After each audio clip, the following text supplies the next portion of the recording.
Hello all, welcome to కలెస్టోన్స్ channel. ఈరోజు ఈజీగా టమాటా పెరుగు పచ్చడి ఎలా చేసుకోవాలో చూపిద్దామని అనుకుంటున్నాను. నా ఛానల్ కనుక మీరు ఫస్ట్ టైం చూసినట్లయితే సబ్స్క్రైబ్ చేసుకోండి. పచ్చడి ప్రిపరేషన్ కోసం నేను 5 టమాటాలను అయితే తీసుకున్నాను. దాన్ని బాయిల్ చేసి తొక్కలు అనేవి తీసేసాను. ఉల్లిపాయలు, పచ్చిమిరపకాయలు, పెరుగు తీసుకొని ఇప్పుడు ఇలాంటి పెద్ద గిన్నె ఒకటి తీసుకోండి. ఎందుకంటే మనం టమాటోస్ అవి వేసి మిక్స్ చేస్తున్నప్పుడు అవి పైకి చిందకుండా ఉండేలాగా, మనకి కన్వీనియంట్గా ఉండేలాగా మిక్స్ చేసుకోవడానికి పెద్ద బౌల్ తీసుకోండి. టమాటాలు బాగా మిక్స్ చేసుకున్నాక దీంట్లోకి పచ్చిమిరపకాయలు, ఆనియన్స్ని వేసుకుని కూడా బాగా మిక్స్ చేసుకోండి.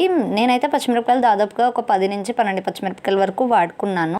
మీకు మీ స్పైసీనెస్ తగ్గట్టు మీరు వేసుకొని మిక్స్ చేసుకోండి. తర్వాత దాంట్లోకి కొద్దిగా కర్డ్ని, సాల్ట్ని యాడ్ చేసుకోండి. బాగా మిక్స్ చేసుకోండి. గుర్తుపెట్టుకోండి, చేత్తోనే కలుపుకోండి. అలా అయితేనే రుచికరంగా ఉంటుంది. చూసారా ఎంత సింపుల్గా అయిపోయింది. నా వీడియోస్ కనుక నచ్చినట్లయితే లైక్ చేసి సబ్స్క్రైబ్ చేసుకోండి. Thanks for watching.